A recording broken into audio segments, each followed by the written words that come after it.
When you are become manager, not necessarily you are good leaders. Somehow or other, they miss out certain elements of humanize the leadership or servant leadership. They just give the direction. I want to achieve this, I want to achieve that. That is an eagle type of character. It means more self-focused. Yeah, more self-centric. Yeah. Self-centric. We have to listen to understand rather than to respond. This is quite crucial for leaders. So when you are not able to listen, you are not really effective. It will not change immediately overnight. Behavior may take about more than 3 months or above. So are there still traits that they need to be born with? I would say they have to.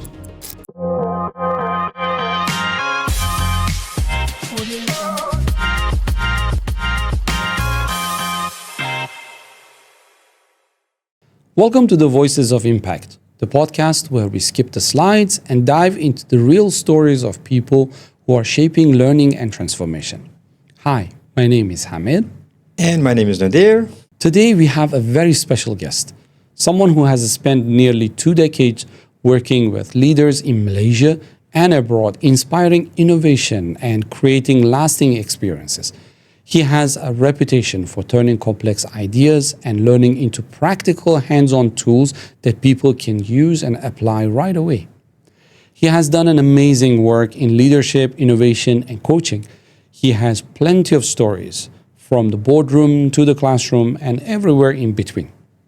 He holds multiple international certifications from US, Canada, and Finland in disciplines such as talent development, learning, Scrum, Agile, design thinking, innovation, and more. We are very delighted to introduce Ahmad Junaidy, or as we know him, AJ. Welcome to the show, AJ. Hi, Hamid. Hi to you. Hi, Nadir. I believe those who know you, they will address you as AJ. Am I right? Yes, you're right. Okay. Yeah. Not KJ, right? Not KJ. AJ. AJ. Yeah. Okay, all right. We have been doing a little bit of a stalking. And we came across your photo on Mount Fuji. Mount Fuji. Yeah, Mount Fuji. Yeah. All right. Yeah. How was the experience? Looked quite amazing. Yeah, I went last year in September just to raise the Malaysian flag. That's my aim in Fuji. So normally every year I plan for one mountain each countries. So it's quite tough at the point of time when we are in the session of reaching to the peak. It's like 2 kilometers away, but every 10 meters I found out I really have a difficult time to breathe. I feel really dizzy and also quite sleepy. That remind me, can I sleep here for a while, then continue the journey? And my friend said, probably you are having AMS, the acute mountain sickness. That's normally happen when you are at a certain level of height above than 3,000 meters. So at a point of time, I feel like am I old enough now and I should stop doing my hiking activities? So when you reach a certain level, you keep on telling yourself, am I old? Can I do it, or can I reach to the peak? Until at the point where you reach to the peak that everything's gone. Even though you are above that 3,000 to 3,005 meters in the Fuji's mountain. So my lesson then from that is all about challenging yourself, especially controlling your mindset. What are the targets that you are putting in, especially when you talk about hiking activities? That's also actually preparation for me because I am the trainer. I need to stand 8 hours a day. If you have a 3 days program, so you imagine three straight days. And at the same time, I'm also preparing for my ibadah as well as a Muslim. Yeah. Very nice. Nicely put. Right? Very nice. Talking about being too old. And let's go back to the beginning then, right? Yeah. I believe that your journey with Petronas started in 1998. Yes, 1998. How did it start? If you can tell us the story. Yeah. Basically, I'm the scholars for Petronas. So that's the secret. So during that interview time, I took accounting, bachelor in accounting. So my aim from Form 4 and Form 5, you have studied accounting, and then proceed to the high school. You take the STPM accounting, then proceed. All the while, I studied about probably more than 7 years in accounting. But when it comes to the real work, I spent about 7.5 years doing the audit. Still enjoy at the moment because you are able to stay in the luxury hotels, etc. 2 weeks, have the beautiful food, beautiful sceneries, find a new people. But again, when you shift your to the real accounting work, I couldn't stand sitting for long hours. So I think that's not my type of doing a desk job anymore. That's the trigger point where I changed to where I am now. I see. But at that time, did you look for where are the areas that you could work, and that job not requiring you to be seated behind a desk, or? Yeah, I still looking at not a training at a point of time. I still explore doing the procurement because I foresee my friends as a buyer. You are marketable outside as compared to accounting, because everybody can do accounting except for a real accounting is specific to the oil and gas. Yeah. Okay, so that's basically how it happened. Great. And you have been traveling a lot as well, I believe, AJ. Yeah. You have been obviously in Malaysia, but then you have worked in Dubai, Egypt, Iraq, and China. That's as much as we know. And usually people that we have met, they have been traveling a lot, working in so many different so-called countries with different cultures and so on. Yeah. They will have some interesting stories to tell. Yeah. If you wanted to tell us a story, which one would that be? Yeah, I like to share about where the journey began. I was nominated to provide training, to deliver training. So I design a program and I have to deliver, meaning I have to train the staff. So when they assigned me to Iraq, I foresee there's a lots of challenge, first from your spouse. Because when you talk about Iraq, one thing in my mind is that, is it a safe zone? Yeah, definitely it's not really safe zone. When you arrive in the airport, there's a people come with, I would say, escort you, and then you have to wear a bulletproof jacket. So I'm guessing the escort was military, right? Yes. Wow. Okay. And then you're being escorted by the 2 cars.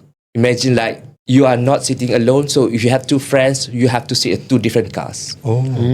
So imagine 3 cars, drive together for about 8 hours to the base. I would say consider as a base camp, base camp where this is a closed environment with very high security. So there's a plan, I would say plan for the oil and gas there.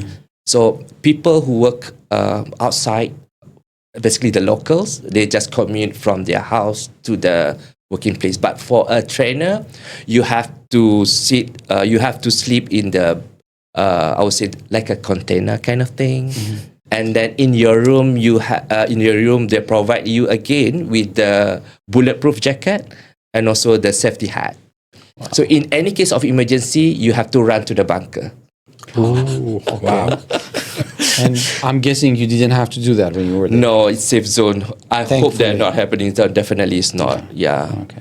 Another thing where during that time, honestly, I'm not really expert in Arabic language. So in Iraq, when you teach them, so you have a diversified those who are really expert in English, those who are so I would say. So here is about challenge you as a trainer. You need to make sure that you portray or being observed as understand them. So when they present, they are not able or they are not fluent in English, I ask them, okay, you can just present whatever language that you comfortable as long as the audience understand what you are trying to say. So they present in Arabic.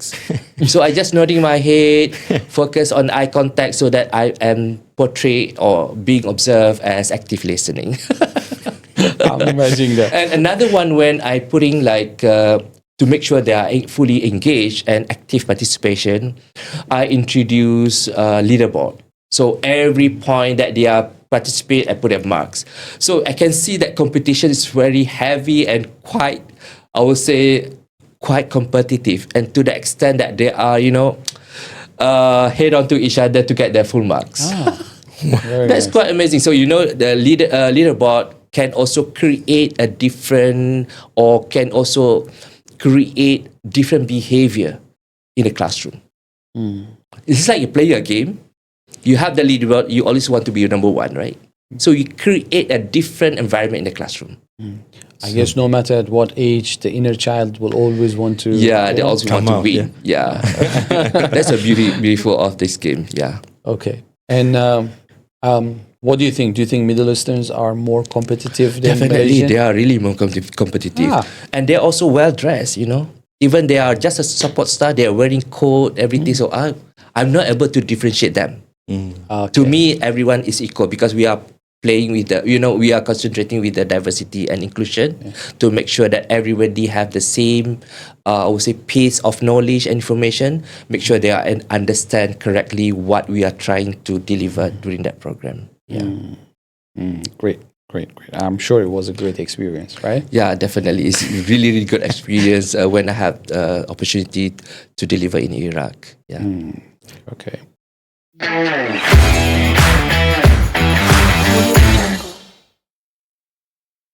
You have spent most of your career in oil and gas. Besides the the obvious differences between oil and gas, where while delivering a training you have to wear a bulletproof vest, what are the major differences that you have noticed between oil and gas and other other industries? Okay, if specific on the L&D, you say, right? Yep. If talking about learning and development, especially, I have two parts. One is about development of the staff, and the other one is about the impact of the training. We talk about development of the staff. The company play, I would say, for them, employee is an asset. So no matter what scenarios or challenges that we're going to face, we have to make sure that our staff is relevant to the current skills. Especially nowadays, we talk about AI. We adopt the AI. Before that, it's about analytical. And before that, if I'm not mistaken, we talk about the automation. Yeah. So the differentiation on the other parts on the L&D, learning and design, we have to cater both. One is about customization, where we are specifically designed for a specific group. Imagine that you have a project that you want to venture into a new business, or you have a project where you want to change or transform the company. These people that we need to support a different kind of capability development. And also as L&D for the masses as well. So you have to make sure that this program relevant at enterprise level. Meaning to say, whoever 50,000 in a company, they are able to appreciate this kind of program, and not really a one-off to a specific kind of group. So you have different customization, and the other one is at enterprise level. Yeah. I understand. Okay, alongside that, AJ, I understand, your specialization is mainly, when it comes to L&D, is leadership development programs. Correct to say that? Yeah. Okay, fantastic. Now, how much or how big of a part of L&D role is leadership development? Is it applicable to every company, or is different from one to another company? All right. So as far as the leadership program is concerned, when you talk about differentiation, it's about the needs of the organization. Some of the organization, they require leadership because leadership have come from the behavior change, mindset change, and a different focus that we have to target to. For a bigger company like oil and gas, leadership come into a real important part, especially everyone have to play a role as a leaders, from their support staff to the top level, for example. So meaning to say, everyone have to understand what and how to become a good leader, because at some point of time you need to be able to lead your team.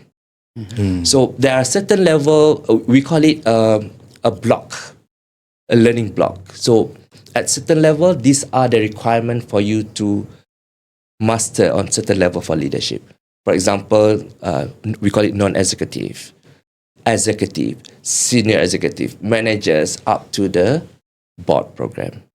So a different kind of leaders that we are tackling for different scope. Yeah. Any way to say, like, for example, if you're developing a leadership program, how much of it goes to, like, let's say, the most senior or the so-called second tier or third tier? Or no, it just depends on the company and what they require. I would say because when we as a center of leadership training, we have to cater for the enterprise, meaning for the larger group rather than a specific group. Unless the specific group, which is they are working on the project, then we embed the leadership elements in their program. So as far as the enterprise level, where we talk about board program, for example, what are key important skills required when you act as a board members? For example, I give you one example. The key important probably the stakeholders. How to manage your stakeholders, be it internal or external. Sounds really simple, right? But it's not really simple for them. You have to do the networking. You have to identify who the stakeholders are. And this is where the tools come in. As a designer, you have to come up. For example, like as simple as stakeholder mapping or stakeholder metric or different kind, how you tackle the different stakeholders. That's how I begin with. Yeah. Fantastic. For the next question, actually, we want to ask you about common misconceptions when it comes to leadership development. And we want you to answer with true and false, and you can give an explanation into why is it true or false. Yeah. And this part will be done by Nadir. Nadir? Okay, good. Let's get started. Leadership is a title, not a behavior. Leadership is a title. To me, it's false. It should be behavior. Because when you drive the leadership, there are certain behavior that you need to focus on. Or certain I would say, gap or strength that you need to leverage on. For example, some people have their own strength, some people have their own gap. So these are the behavior that we portray or we identify that they need to work on. So it's not just a title. When you become manager, not necessarily you are good leaders. Nicely put. Great leaders are born, not developed. False. Yeah. We used to hear that, when you are the eldest person, eldest son or eldest daughter, automatically like you are the leader because you have your siblings, right? But when it comes to the real world, especially in corporate, there are unfamiliar territory that you have to face. So there are certain elements of qualities in terms of leadership skills that you need to be put in order for them to be ready to face the challenges. So basically, to me, leaders need to be trained to a certain extent. Certain extent. Yeah. So are there still traits that they need to be born with? I would say they have to. Because sometimes when you say born here, probably the trait they already have, that's what we call the strength. So in the learning, before we identify where you are now, especially the current assessment, we call it baseline assessment. Normally we use, for example, the Strength Finders 2.0.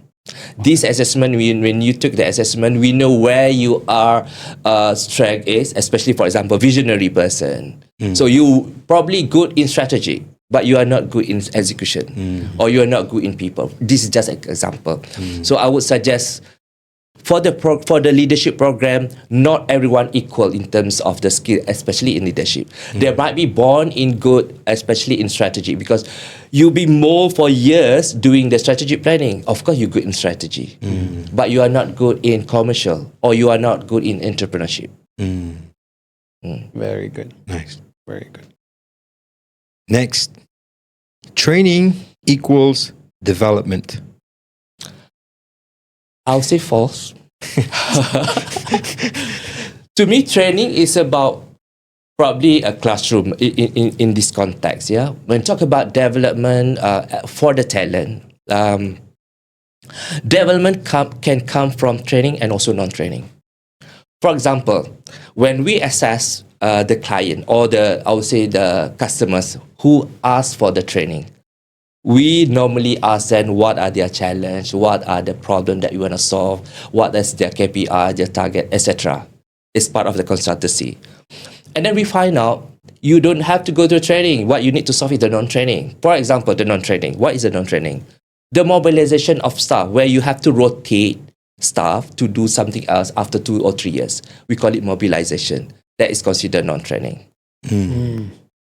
Interesting. Good. Next, high performers automatically make good leaders.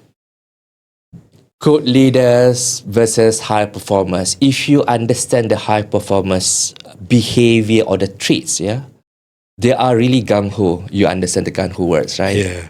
Gung-ho meaning they are very targeted, they are very objective, they are looking for the target, and somehow or other they miss out certain elements of humanize the leadership or servant leadership. They just give the direction. I want to achieve this, I want to achieve that. That is an eagle type of character. You mean it's more self-focused? Yeah, more self-centric. Self-centered, yeah. Self-centric. So I would say leaders nowadays, you have to learn how to become a servant leader. Another nice one. Next one. Leadership development is only for senior leaders. From my experience, design a program from the lowest one, which is the non-executive, up to the board level. Not necessarily we focus on the senior leaders because previously we have this leadership at all levels. Meaning to say, when you are the support staff, you have the team working with you as well. Or you have your peers, or you have like alternative work, or we call it incentive, or what do you call it, a mini project that you have to lead on within your own capacity. So that at one point of time, you need to be able to lead your team. So meaning to say, not all seniors leader have to be trained as a leadership. I believe everyone have to learn and understand two things. One is leadership skills, and the other one is the tools that they need to use when deal with people. Yeah. Next one. Charisma equals effectiveness. All right, when talk about charisma, it's all about perception. So you look at this person, how they wear the jacket, how they are having the style of talking, the intonation. They are really, position themselves in terms of personal branding. Then you say, oh, this is very charisma. This is the leaders that I want to follow. When we talk about effectiveness, it's about how you practice at a certain extent to become efficient, especially you want to become a good leader. Leader who are able to active their listening skill. We always heard about we have to listen to understand rather than to respond. This is quite crucial for leaders. So when you are not able to listen, you are not really effective. Yeah. Because you missed the first step, which is active listening. Yeah. Understanding. Fantastic. Next. Soft skills are nice to have, but not a must. Soft skill is nice to have. To me, it has to be combined with your hard skill as well. For example, if you are doing good in accounting or you are doing good in your technical, but you fail to deal with people, what are the soft skills that you need to put in order to deal with this kind of people or your team members? To me, you need to have that soft skill. Really important, especially for the technical person. When you say technical, they are really subject matter expert and they have difficulties in dealing with people. So the soft skill is quite important. Yeah. All right. Next one. Leadership development is an HR initiative. Oh my. We used to have that years ago. We talk about leadership development, they always point finger to HR. Nowadays, HR become the HR business partners. What are the companies, organization, North Star? For example, if they are looking at the expansion to overseas. They need to put in their good leaders to do the business. So you have to develop these people. So that's why HR have to tango with the strategic partners or have to tango to the business, we call it. Yeah. Next and last question. If behavior does not change immediately, it means the program has failed. You have to define your immediately just now. Normally, when we run a program, it will not change immediately overnight. Behavior may takes about more than 3 months or above. So you can't see the overnight change in terms of behavior because habit have to come like 40 times you have to do or 40 days you have to do it regularly. Then the change of behavior you can be observed, especially where you have to put like a framework. The trainer, the trainee, and also the supervisor who work with the trainee. So you can see the monitoring how the behavior change to a certain extent for that duration of what we are specified. Yeah.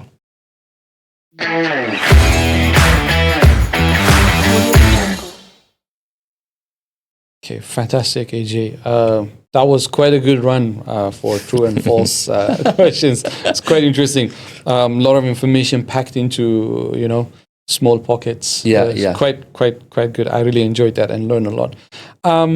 Alongside the last question, why is it that sustained behavior change? Just now you were mentioning that. What is that immediate, right? Yeah. So the opposite of it, basically, as a leadership development program outcome you want is sustained behavior change. So why is that actually a measure for evaluating organization's success? Yeah. When you have this behavior change that you are expected, especially when you have the organization giving a time where you have this critical moment or fast-paced environment, there are certain elements of agility. So behavior need to change according to that environment at that point of time. So when we conduct a training, to sustain the behavior, definitely we need to monitor. Mm-hmm. Anything that you are not monitoring, it will not happening. So there are tools that we have to put it in the journey of that behavior change. Example, we call it like 360 feedback, if you heard about 360 feedback. Yes. So we gather all the feedbacks data and we see whether previous feedback versus the current one. That's as simple as how you monitor behavior change. And from that moment, it's very transparent, right? And these people work on how they can improve themselves. An innovative project that you have been recognized for was simulation-based onboarding.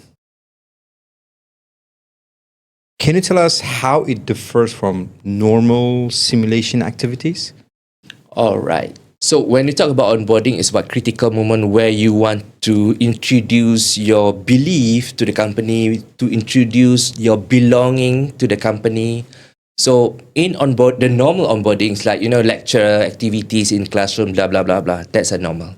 So when we introduce simulation game, so we come out with a digital simulation game. So imagine like you play a game, a digital one, with your phone, etc., using the breakout rooms virtually versus also the physically.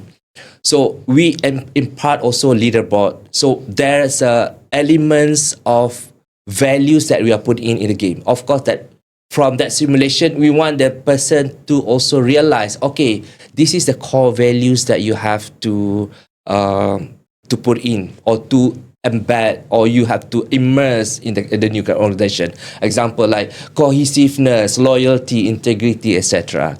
So during that session, during the game, so we impart this element to be realized or to be reflective during that program. So that simulation, of course, is not really easy because quite heavy investment. So with that game, I think we managed to secure like Brandon Hall Award and Silver Award in London. Yeah. Nice. Fantastic. That's great. Just now you mentioned the kind of activities that you normally engage in a classroom, a leaderboard, games, simulations, and so on. But we still see many training classrooms fail to deliver real impact. What do you think the reason behind it is? Okay, one thing that critical when you design a program is about contextualization. So imagine like this group of people doing the real project. Then we have to understand what is their challenge. And then from there, we contextualize the scenario, the issues, the challenge into our practical in the classroom. So where they are able to do role play, imagine like this is a sandbox. Training room is your sandboxing. So you practice in the classroom with a safe environment. So at the point of time, you have the peer feedback, blah, blah, blah, blah, blah, right? That is in the classroom. When it comes to the post-training, meaning the after the classroom, so here what I just mentioned just now, we need to come up as a designer, a metrics that you are able to measure. What will be the behavior, expected behavior that we want to put into this training. So within that, for example, 3 months or 6 months, so there have to be a framework that I mentioned just now, the triangle framework, where the trainer, the trainee, and also the supervisor of the trainee to monitor their progress. And at the end of the journey, like 3 to 6 months, they come back with their reflection. We call it capstone. So they will share their journey, especially how they transform themselves before the classroom and after the classroom. Can you tell us more about that triangle framework, the trainee, trainer, and the supervisor, immediate supervisor? Imagine like you are design a program. You normally, the normal training, like you with the training, you get the input from HR, right? Then you come up with a design and you conduct a training room.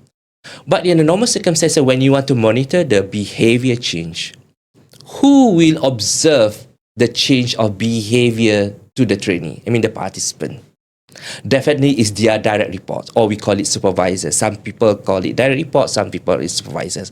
So we need to have a list of every trainee or participant and who is their supervisors. So emails, etc.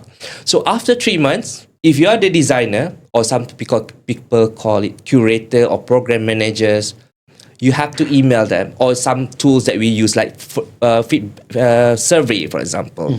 So we ask what are the behavior observed or change of this person. So we collect all the data, then we see these are the behavior that have been transformed from the A to B of their journey. And that is how basically the triangle works, yeah. Yes, fantastic. Really great. AJ, just now you've mentioned designing a workshop. Yeah. So what is the difference between designing a workshop versus designing a normal training? Yeah, okay. Workshop versus training. Workshop, normally we have to understand what the problem that you worth or you want to solve. Worth to be solved or want to solve. For example, like KPI workshop. They wanted to cascade the strategic to the execution plan. That's one. Another one, probably you have that collaboration issues with department A to department B. For them to speak in the meeting room, there must be a crucial conversation happening. People like, hit or, some people like fight or flight or whatever, right? It's heated, yeah. To avoid this is where the facilitator or trainers come in. We bring them together in a workshop and thrash out the issues. So here, as a designer, we are using CSA. C is about clarification, solutioning, and action. So these are the framework that we use to design the workshop. While for the training, I would say the normal training, more about upskilling. What are the skills that required? And these are for example, the normal training, you talk about communication, you talk about coaching. These are more like upskill training versus the workshop. While workshop is more like, I would say, solve the problem or issues together. Solve a problem together with collaboration of the people who are facing the problem. Whoever parties that they put in. And it is very specific. It's very specific, targeted to the issues, etc. What are the issues they want to put in? Fantastic. Nice. Fantastic. Okay, one of the outstanding projects that you have done in innovating training and design thinking area is flipped learning journey. Yeah. I would love to hear what it is for, especially for those who are not familiar with it, Yeah. All right, this is the interesting part. The normal journey of training, normally you attend the classroom and then you go back and you practice on the job, right? With the coaching from your boss, etc. Coaching meaning boss help you, guide you, or whatever question that we put in. But when we flip is that before you attend the program, we have to understand as a designer, what are the tasks that you are currently doing? What are the challenges? So from there, we know the gap. These are the skill required, or these are the gap that you have been facing. So we put in as a 70 in front. So if I may recall 70, 20, 10 or 10, 20, 70, 70 is on the job. So you learn by doing during the job. 20 is about supporting through peers, meaning peers, you can reach out to peers, you can reach out to coach, which is the 20%, social learning, we call it. And another 10% is about classroom, which is formal learning. So 70, 20, and 10. So when we flip, so we identify first what are the tasks that you are currently doing, what are the skill required. So this thing we come up with the metric. These are the skills that you have to improve from A to B, for example.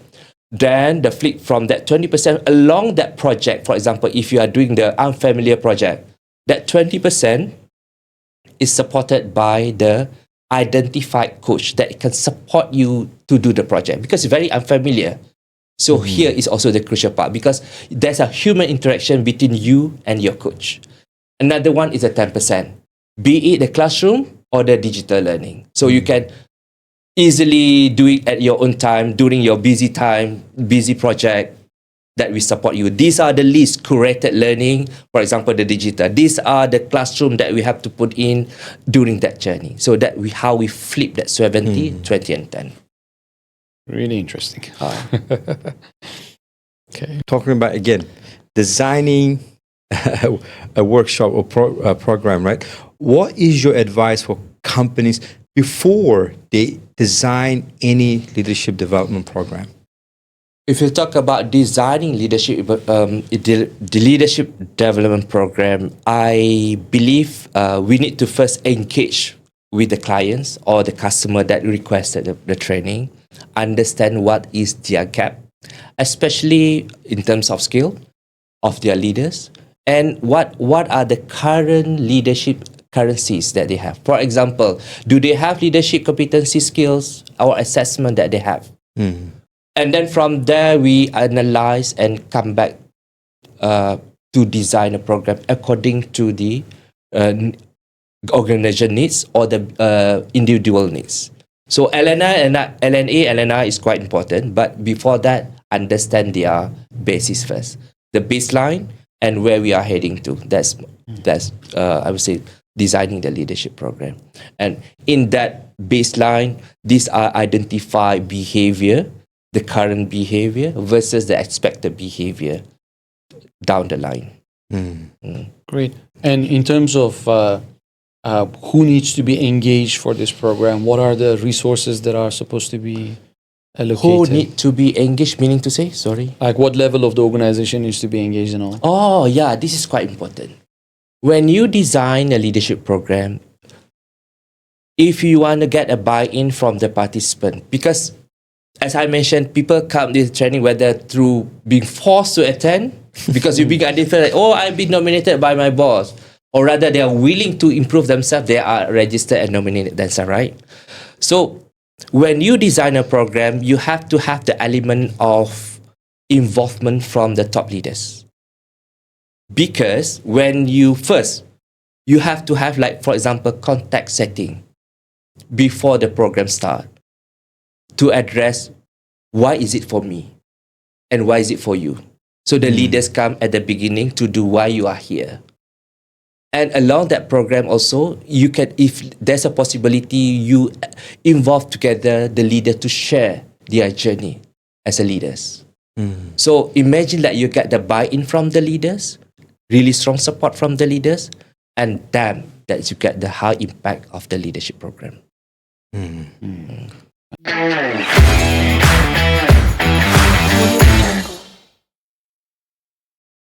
Just out of personal curiosity, in your 30 years of experience, sometimes, regardless of the seniority level, organizational members, they have been sent for trainings for performance improvement purposes.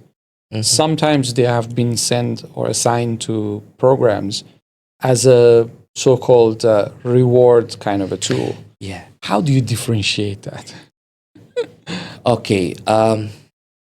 Training as a reward, that's considered to me is a good reward, rather than monetary. Also, as money, everyone need money, but ability or opportunity for you to attend a specific training, especially when talk about the one that you want to go for, but it's quite expensive. For example, yeah.